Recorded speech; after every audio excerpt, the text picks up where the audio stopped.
Om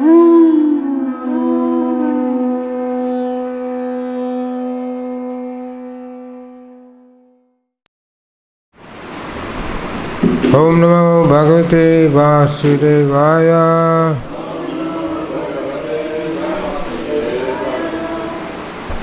Om Namo Bhagavate Vasudevaya.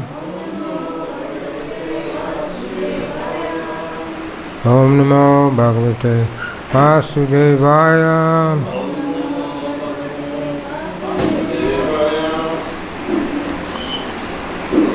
Tonight we're reading from Bhagavad-Gita as it is, chapter 15, text 13.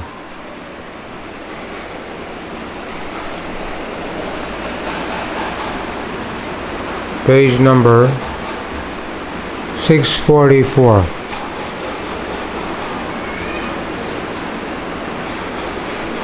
Samavisha cha bhutani Daryamaham Ojasa Usnami Chosad Sadi Sarva Samobudha Asatmakaha Gammavisha cha bhutani Narayani aham ojasa Usnami sodi sarva Samomupra rasamika. Word for word. Gam, the planets. Visha, entering. Ja, also. Bhutani, the living entities. Dharayami, sustain. Aham, I. Ojasa, by my energy. Usnami, I'm nourishing. Cha, and Anusada, vegetables. Sarva, all. Soma, the moon. Udva, becoming. Asatmaka, supplying the juice. Translation purport by His Divine Grace A.C. Bhaktivedanta Swami Srila Prabhupada. I enter into each planet, and by my energy, they stay in orbit. I become the moon, thereby supplying the juice of life to all vegetables. Please repeat. I enter into each planet, and by my energy, they stay in orbit. I become the moon, and thereby supply the juice of life to all vegetables. Purport. It is understood that all the planets are floating in the air only by the energy of the Lord. The Lord enters into every atom, every planet, every living being. That is discussed in the Brahma Samhita. It is said there that one planetary portion, Supreme Personality Godhead, Paramatma, enters into the planets, the universe, living entities, and even the atom. So due to his entrance, everything is appropriately manifested. When the spirit soul is there, a living man can float on the water. If the living spark is out of the body, and the body is dead, the body sinks. Of course, when it's decomposed, it floats, just like straw and other things. As soon as the man is dead, he at once sinks in the water. Similarly, all these planets are floating in space. This is due to the entrance of the Supreme Energy, Supreme Personality Godhead. His energy is sustaining each planet. This is a handful of dust. If someone holds a handful of dust, there's no possibility of the dust falling. But one throws it in the air, it will fall down. Similarly, these planets which are floating in the air are actually held in the fist of the universal form of the Supreme Lord. By His strength and energy, all moving and non-moving things stay in their place. It's said in the Vedic hymn that because of the Supreme Personality of Godhead, the sun is shining and the planets are steadily moving. Were it not for Him, all the planets would scatter like dust in air and perish. Similarly, it's due to the Supreme Personality of Godhead that the moon nourishes all vegetables. Due to the moon's influence, the vegetables become delicious. Without the moon's shine, the vegetables can neither grow nor taste succulent. Human society is working, living comfortably, enjoying food, due to the supply from the Supreme Lord. Otherwise, mankind cannot survive. The word Rasat Makaha is very significant. Everything becomes palatable by the agency of the Supreme Lord through the influence of the moon. Om Arganatram Dasya Janajana Sakaya Sakshurimitam Jena Tasme Shri Gurave Namaha Shri Chaitanya Nodi Stam Tapitam Yena Bhutale Swayam Rupa Gadamayam Danti Swapadantikam. Shri Krishna Chaitanya Prabhu Nityananda Shri Advaita Gadadhar Srivastava Gaur Bhaktivinoda Hare Krishna Krishna Krishna Hare Hare Hare Rama Rama Rama Hare Hare. Translation. I enter into each planet, my energy they stay in orbit. I become the moon, thereby supply the juice of life to all vegetables.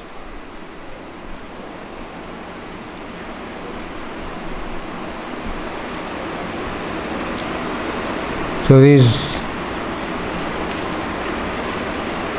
verses 13 and 14, I've drawn the verses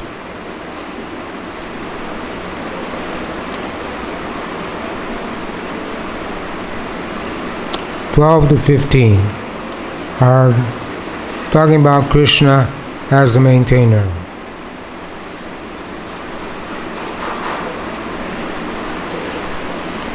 So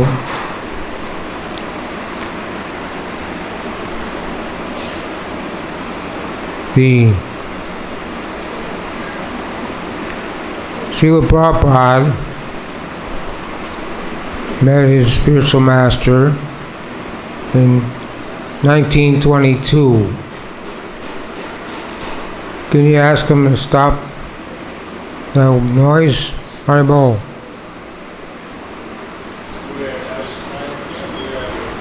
Haribol. Can you ask him to stop? Can you ask him to stop the noise? The time is over. So Srila Prabhupada met his spiritual master in 1922 at the request of a friend. Prabhupada was reluctant to go to see this sadhu because his father would feed 5 sadhus every day in his childhood, and none of them were bona fide. Most of them weren't bona fide, so he was skeptical that this is another bogus guru. Well, anyway, Prabhupada went. You're leaving? Why are you leaving? I have something to attend to. Anyway, just sit down. You don't have to leave. Just sit down. Just sit down. I stand. Just sit down. Sit down. 5 minutes more. Is it okay I stand? Anyway, if you don't come to class, if you have other things to do, otherwise it's not proper to walk out in class. It's a good class. Then don't walk out. Why do you have to walk out? That's something very important. If your Guru Maharaj was sitting here, you wouldn't walk out. If Prabhupada was sitting here, you wouldn't walk out. Yes. You would think you have something so important to do. You can do it in a half hour later. That's only a half hour more. It's called being whimsical. Rupa Goswami says, acting whimsical or not following the rules and regulations, it destroys devotional service. So Srila Prabhupada met his spiritual master in 1922, met Bhaktisiddhanta. Bhaktisiddhanta looked at him and said to him that you should preach the English-speaking, to the message of Lord Chaitanya to the English-speaking world. And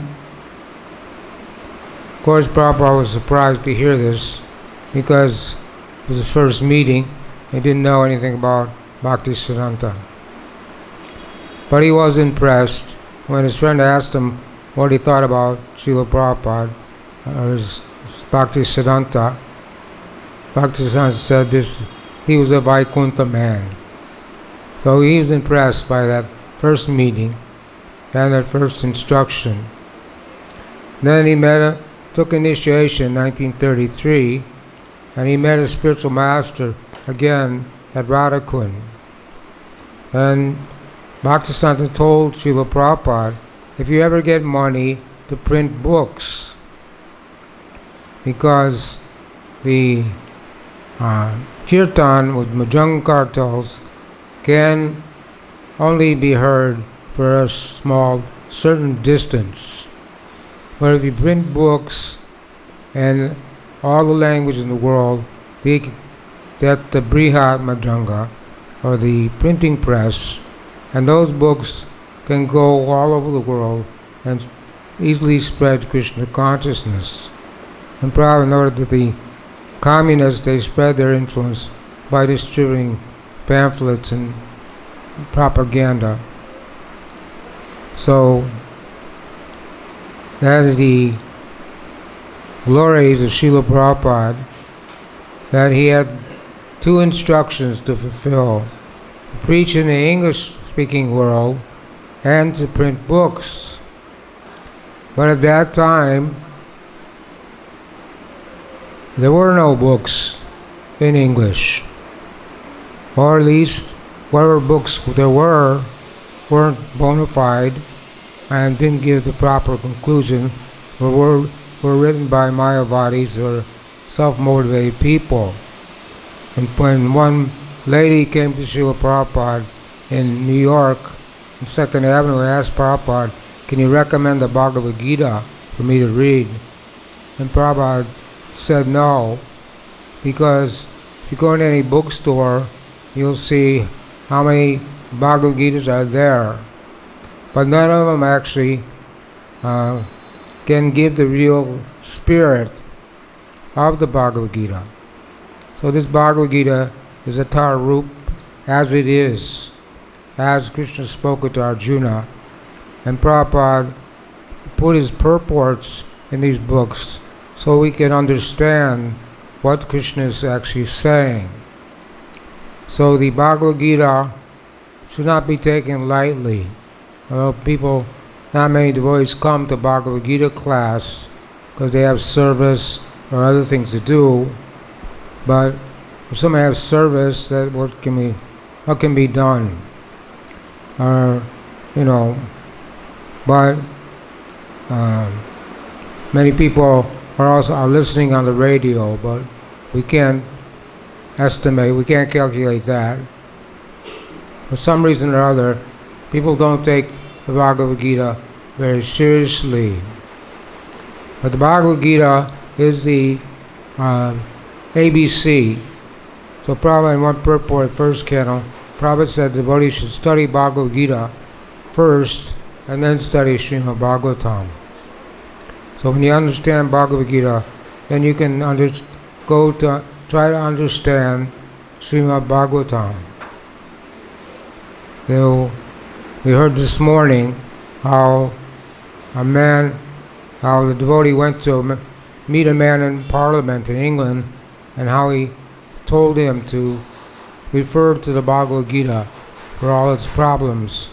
And when he came back 1 month later, he saw that the man actually was reading the Bhagavad-Gita and was using it to help him with his life. So the Bhagavad-Gita deals with 5 subject matters: the living entity, Supreme Personality Godhead, material nature, karma, and time. And this verse 13 and 14 is talking about material nature. So Krishna says he enters into each planet, and by his energy they stay in orbit. So, and he's also in every planet, every living entity, and every atom. So it's not that things happen by chance. They have the Big Bang theory that at one time there was a Big Bang, and then from that Big Bang everything came into existence. But the Prophet says, even if that's true, that some big explosion happened, where did the chemicals come from to create that explosion?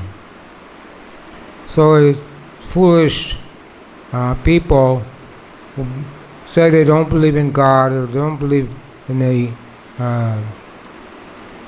and that there's something behind the creation.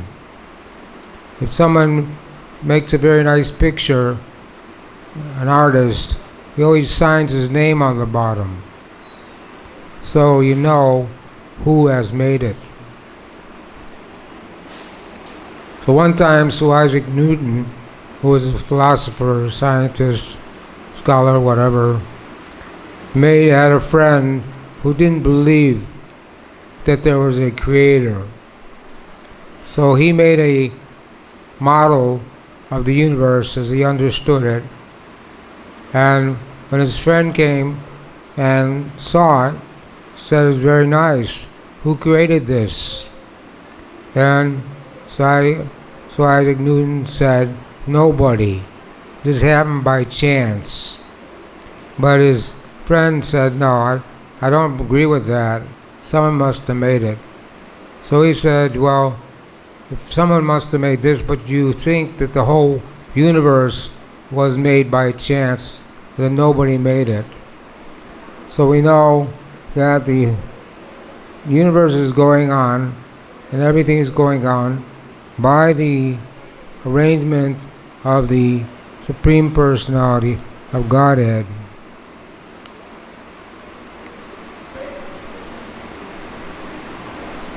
And the Brahma Samhita is quoted here.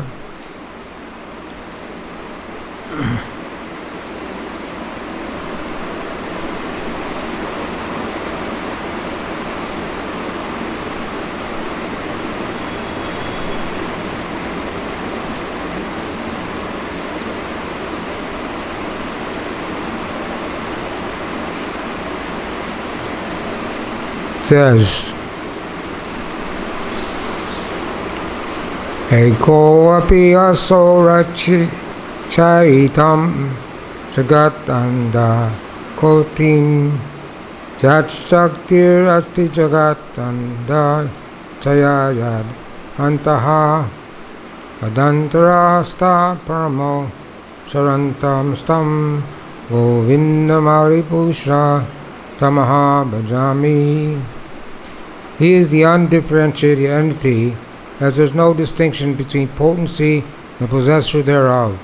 His work of creation of millions of worlds, his potency remains inseparable. All the universes exist in him, and he is present in his fullness in every one of the atoms that are scattered throughout the universe at one and the same time. Such is the primal Lord I adore.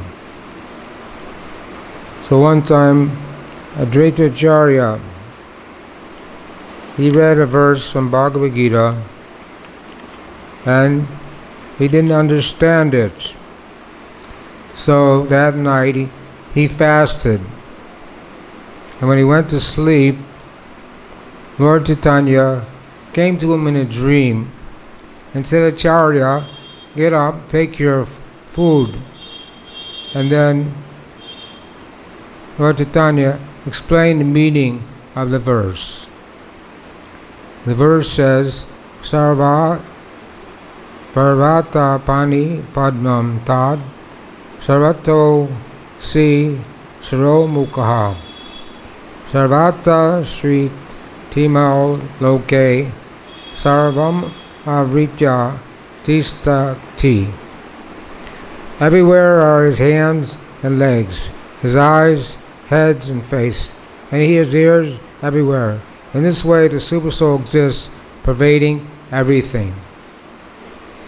So, we can't understand Advaitacharya. This is Leela. He didn't understand this. But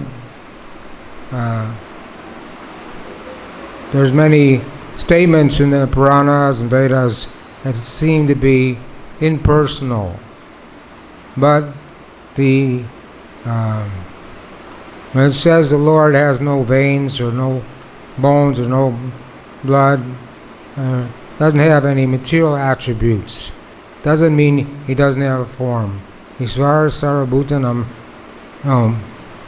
Brahma Samhita says Sarvakarnam, that the Supreme Lord Isvara Parama Krishna Satchidananda Vigraha Nanda Adi Govindam Sarvakarnam, that he has a body which is Satchidananda, eternally full of knowledge and bliss.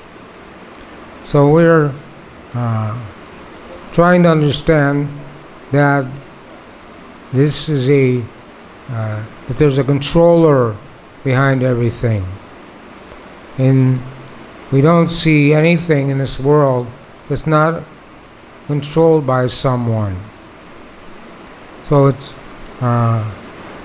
people don't understand the Bhagavad-Gita, but people are afraid to take the Bhagavad-Gita because they think it's some that we're proselytizing, we're trying to push people to change their religious beliefs.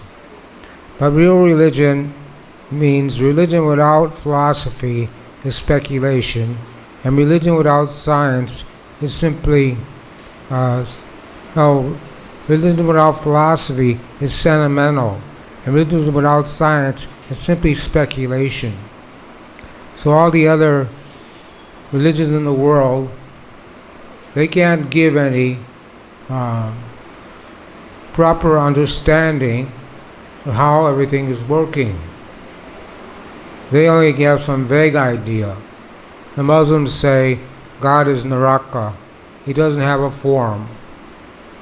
And that's why they went all over UP, all over India, breaking temples, breaking the deities, because they thought that deity worship was idol worship, was the product of the devil. And when Lord Chaitanya was traveling from Vrindavan to Allahabad, he happened to go into ecstasy and fell unconscious.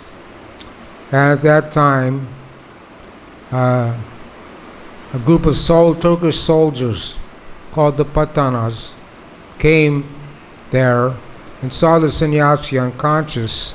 So they arrested his 4 companions. 2 were Brahmins, Bengali Brahmins, and 2 were from Mathura. So they came to the conclusion that they had given poison to this sannyasi and stole all his possessions. But the 2 two from a tourist said, "This is not true. He's has some problem, and he's just unconscious. So just wait here for a little while, and when he wakes up, comes to consciousness, you can question him yourself." So they waited for some time, and Lord Chaitanya came back external consciousness and told them that these men are my servants, and I don't own anything. So it's not true. They didn't give me any poison to steal my possessions because I don't own anything. So one of them, or the 10 of them, was the wearing black and was the priest of the Muslims. So he wanted to challenge Lord Chaitanya on the strength of the Quran that God is not a person, my body philosophy. But Lord Chaitanya not only defeated him and proved to him that God is a person, and that the Quran does say that God is a person and devotional service is the way to understand God. So all of them, 10 of them, became Vaishnavas, became famous as the Patana Vaishnavas. So in this way, Lord Chaitanya went all over. In South India also, a group of Buddhists came and presented their philosophy to Mahaprabhu. And at that time, some untouchable food, they brought a plate of untouchable food to offer to Mahaprabhu. But a big bird, an eagle, grabbed that plate, took it up high in the sky, and dropped all the foodstuff on the Buddhists, and then the plate dropped the plate, which hit the head of the leader of the Buddhists, and he fell unconscious.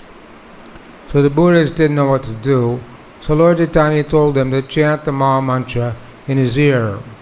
So they did that for some time and became conscious again. And then Lord Chaitanya defeated all of them and turned them into Vaishnavas. So this way, these other philosophies don't make any sense. So when people come to Krishna consciousness, it's not because we're trying to convert them. Someone may be born in a Jewish family or a Christian family or any kind of family, but because they don't give any tangible knowledge. It's simply dogmatic, ritualistic ceremonies, so many things they do. But when someone comes in contact with Krishna consciousness, it begins to make sense. There's no other philosophies. They don't give philosophy that make any sense or teaches people how to love God. So that's why in America and the Western countries, most of our temples were churches, because people were not satisfied and they sold the building to the devotees, and devotees made a temple. And they asked Prabhupada, one reporter asked Prabhupada, "We thought Christianity had failed the people." And Prabhupada said, "Yes, I think so." And because Christianity don't follow any regulated principles, they don't tell people not to eat meat, not to gamble, not to take intoxication, not to have illicit sex. And even in the Catholic Church, they own the biggest slaughterhouses. So they can't really bring people to the mode of goodness. There's goodness, passion, and ignorance. So most people are in the mode of passion and ignorance, and they can't understand the science of Krishna consciousness. But if we get them to stop taking intoxication and following all the principles, then gradually they read Bhagavad-Gita and they get a taste for a higher taste from Jisvar Nivartante, then they can give up the lower taste. In the material world, people are working very hard for sense gratification, which is the lowest taste. And they're not satisfied, they're not happy with that. but they think they will be in the future. So they're making plans for the future. But we read in the Bhagavatam this morning that people are acquiring so many things for the future to be happy. But what is the use of all these things? Big car, big house, big television, all these things. What is the use of all these things? Because they're temporary. When one comes in the material world with nothing, and then at the time of death, you can't take anything with you. So none of these things will make you happy or will go with you to your next body. In this chapter it says that the living entity quits one body to take another, just like the air carries the aroma.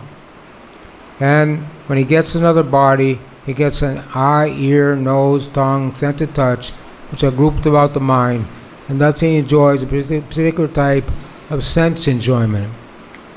So if you offer a halva to a hog, he'll refuse it.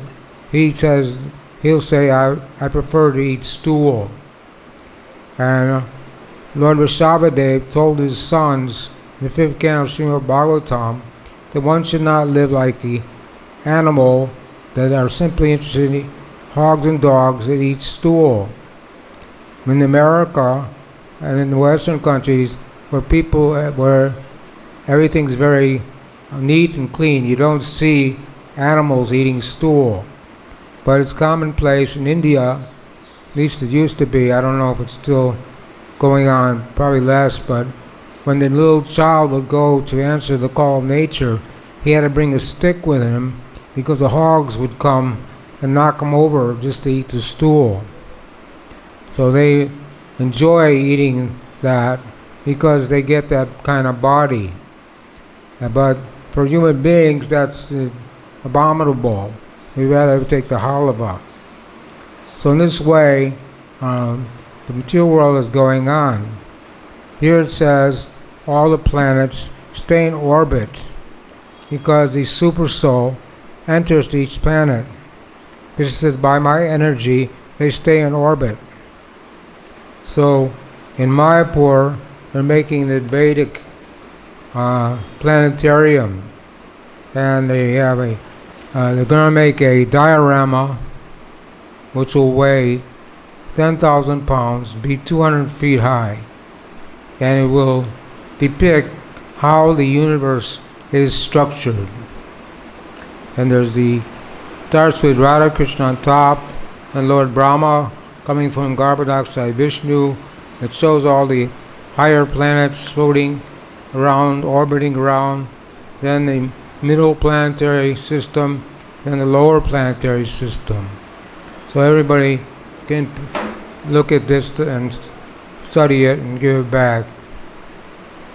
We don't know when they're going to finish it, but we'll see it in this lifetime. So that's the nature of things. That is nothing goes on by chance or by accident, and then the Lord enters the planets, and by His energy they stay into orbit. And we know, Ishvara Sarvabhutanam Hrideshu Arjuna Tistati. Lord says, I'm in everyone's heart, and Yantarudani Mayaya. By the energy of the Lord, the material, the body is the moving, and like a machine made of material nature. So someone may purchase a very nice car, and he can look at his car, but the car won't move because it has to have a driver. Without the driver, the car can't move. So the same way, the body has to have a soul.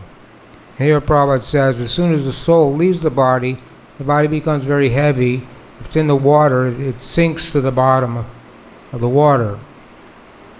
So when the soul is out of the body, then there's no activity and there's no life. And they say that life is just a combination of chemicals. So we challenge them that you take the chemicals, you take all your chemicals and make life again. Make one tree, make one insect, make something. But they can't do that, but they say we will do it in the future. But this is simply bluffing. They can't produce life in the laboratory.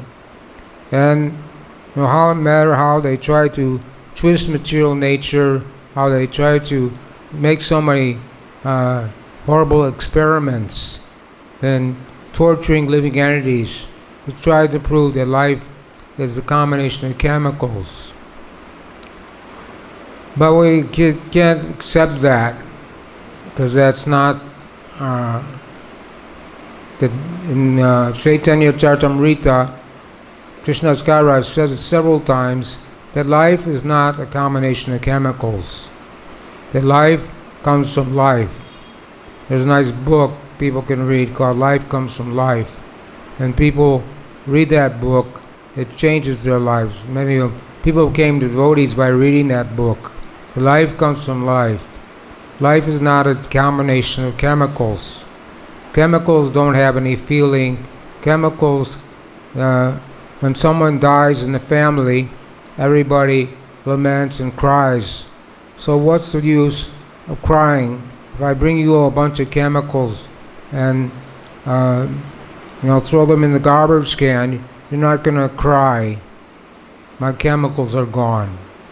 But the people are lamenting when their relatives die. They say, my father is dead or my mother's dead, but the body is still there. So what was that person? They never really knew that person that was in that body. They only saw the external person. So here Krishna is saying that he's in the super soul. He enters into the body of all living entities. And it's by the arrangement of the super soul that the living entities are given intelligence. Sarvasachaham Ridi Shani Visto Atasvaram Apavam Cha. Krishna says that I enter into the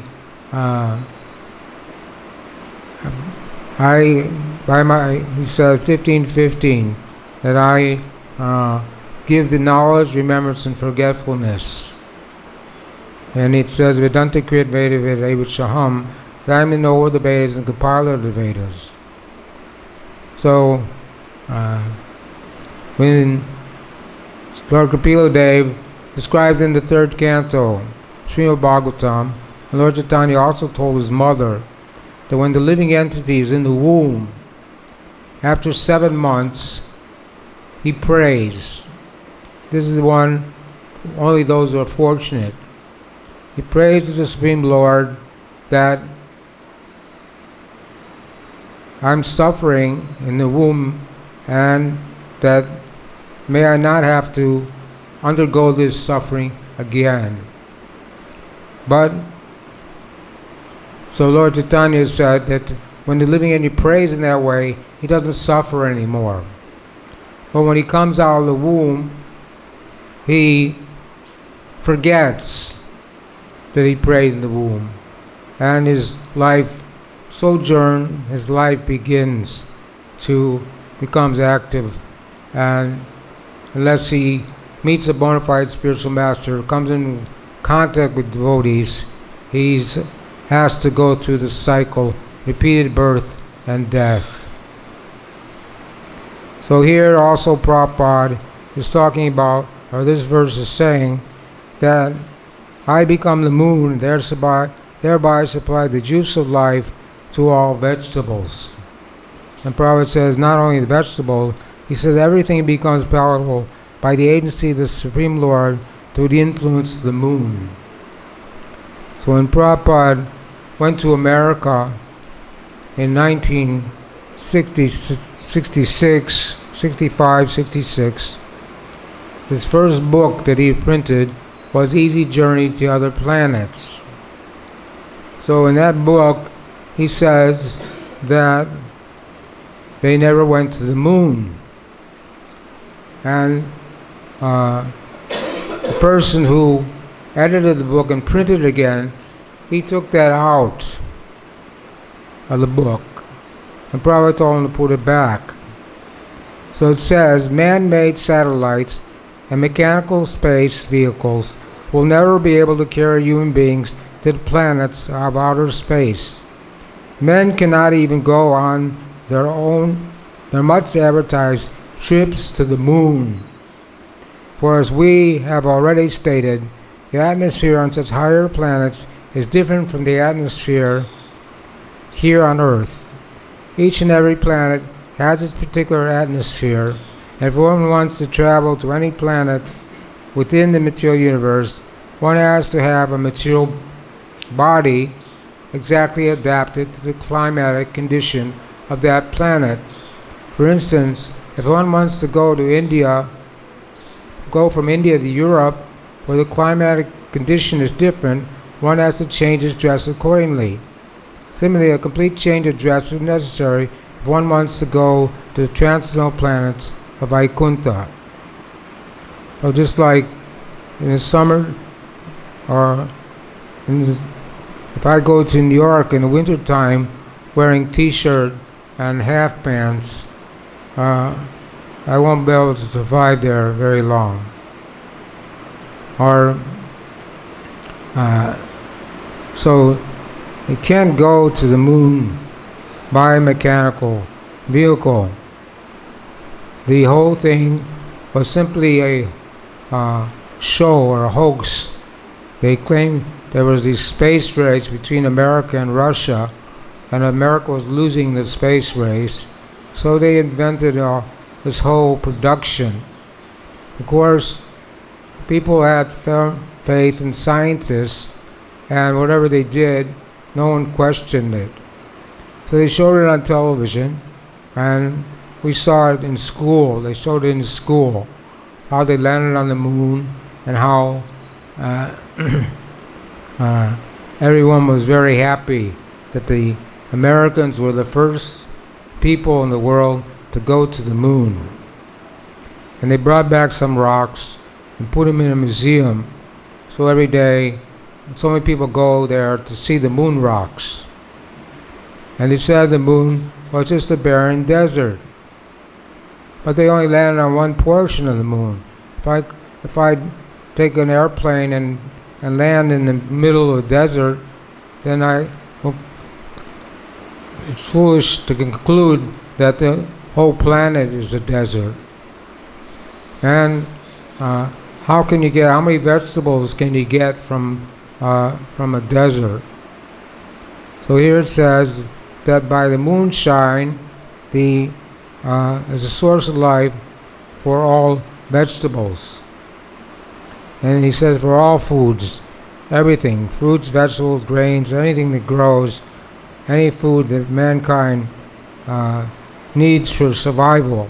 Ishavasham savam idam. That everything's provided. One should just take his quota. If one lives simple life, simple living, high thinking, and accepts what is required for his maintenance, then he can live a long, healthy life. But again, they don't know anything about moonshine. They don't know anything about how material nature is working. So they're twisting the arm of nature in so many ways to produce things that are bigger and better. But they're not bigger and better. They're tasteless and useless. And in India, the farmers used to grow their vegetables, and from whatever they grow, they would get the seeds, and then they can grow another crop. Because they have genetically modified the plants, they don't produce seeds anymore. So not only do they may get bigger and better production, but they can't grow anything again without buying more seeds. And because of that, they can't pay their bills, so the farmers are committing suicide by drinking pesticide. So in this way, the whole modern civilization is based on godlessness, and that there's no one in control, there's no God, and no one's responsible for any of their activities. So Prabhupada said this modern civilization could not go on for a very long time. He said 50 years, but we may have a few more years left before the oil supply runs out, and then the whole modern civilization will be finished. So this is what is being said here, and we can understand it very simply that by the nothing happens by chance or by accident, that there's a controller behind everything, and that's the Supreme Personality, Godhead, Sri Krishna. So we should not be misled by Mayavadi philosophy.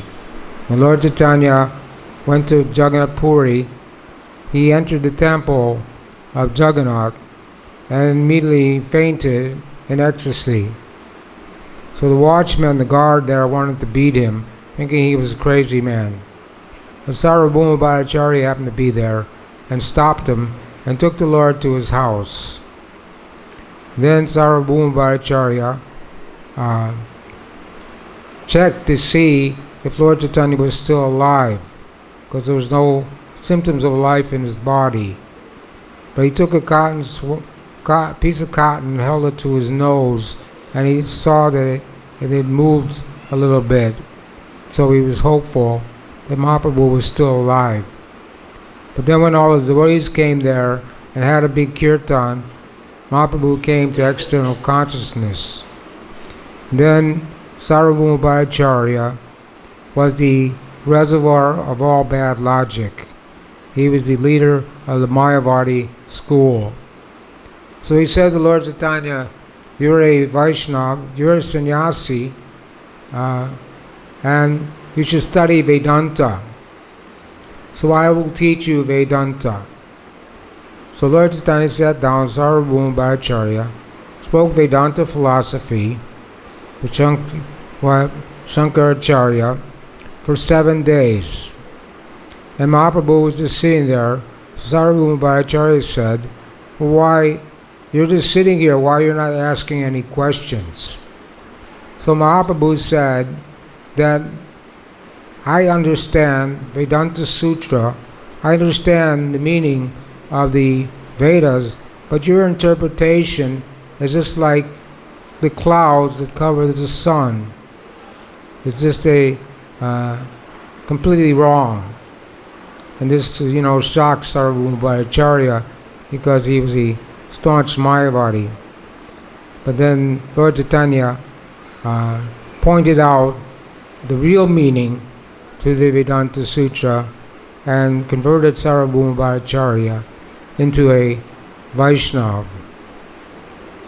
So in this way, we should not hear Mayavadi philosophy, we should not hear from non-devotees, we should not see dramas performed by non-devotees, because milk touched by the lips of a serpent has a poisonous effect. So in either way, we should take the chance, take the time to study Bhagavad-Gita, and on a daily basis, if we can, we should read one chapter every day. Just the verses, or Sanskrit or English, either way, doesn't take much time, and we should know that Krishna is speaking Bhagavad-Gita, and Krishna is Satchidananda Vigraha, and anything about Krishna or anything that Krishna speaks is on the transcendental platform. So the Bhagavad-Gita is transcendental. One devotee was distributing books. They tried to give a man a book, and the man refused. So he said, "Well, you just touch the book. You don't have to take it." So the man did that. He touched the book, and 5 minutes later he came back and bought the book. So Prabhupada said if they just read one word, one paragraph, one sentence of the book, their lives can be changed. and that's why Prabhupada stressed book distribution, so we can educate the entire world, which is fallen into a degraded condition where people think that sense gratification is the only business in life. So they're living like animals, eating, sleeping, mating, defending. Human life is meant for tattva brahma jignasa, to inquire into the Supreme. When we look up in the sky at night and see so many stars, we wonder what's going on up there. But we can find out by reading the 5th canto, by reading Bhagavad-Gita. We can find out that they say there's many suns and many moons, but this is the Vedic literature say there's only one sun and one moon in each universe, and there's millions of universes in this material world. So this moon is giving source of life, juice of life to the vegetables, and the sun is giving us light. So the sun and the moon. Krishna says, by my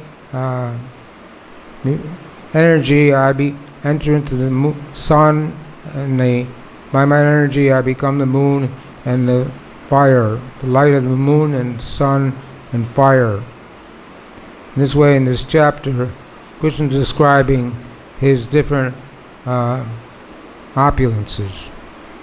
So we stop there. Anybody have any comments or questions?